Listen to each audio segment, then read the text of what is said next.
বন্ধুরা, আইজিপি একটা বড় নির্দেশ দিয়েছে।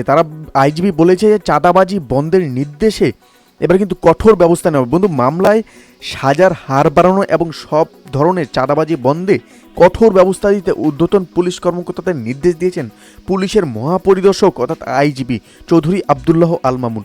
আজ রোববার সকালেই পুলিশ সপ্তাহ 2024-এর শেষ দিনের প্রথম অধিবেশনে ঊর্ধ্বতন পুলিশ কর্মকর্তাদের সম্মেলনে আইজিপি এই নির্দেশ দেন। তিনি বর্তমানে মামলার সাজার হার বৃদ্ধি পাওয়ার সন্তোষ প্রকাশ করেন। আর এছাড়া চাঁদাবাজি বন্ধে পুলিশের সব ইউনিটদের সদস্যদের নিষ্ঠার সঙ্গে যথাযথভাবে দায়িত্ব পালনের নির্দেশ দেন। আইজিপি বলেন যে পুলিশ পেশাদারদের সঙ্গে দায়িত্ব পালনের ফলে পুলিশের কাছে জনগণের প্রত্যাশার মাত্রা বেড়েছে। আর জনগণের প্রত্যাশা অনুযায়ী জন আস্থা অর্জনের লক্ষ্যে আন্তরিকতা ও নিষ্ঠার সঙ্গে দায়িত্ব পালনের জন্য তিনি পুলিশের কর্মকর্তাদের প্রতি আহ্বান জানান। পুলিশ যে পরিমাণে দুর্নীতি করে যাচ্ছে এবং চাঁদাবাজি করে যাচ্ছে, এগুলির রোধেই কিন্তু আইজিপি একটা বড়সড় নির্দেশ দেন। বন্ধুরা, এই আপডেট নিয়ে আপনাদের কি মতামত অবশ্যই আমাদের কমেন্ট বক্সে জানাতে ভুলবেন না।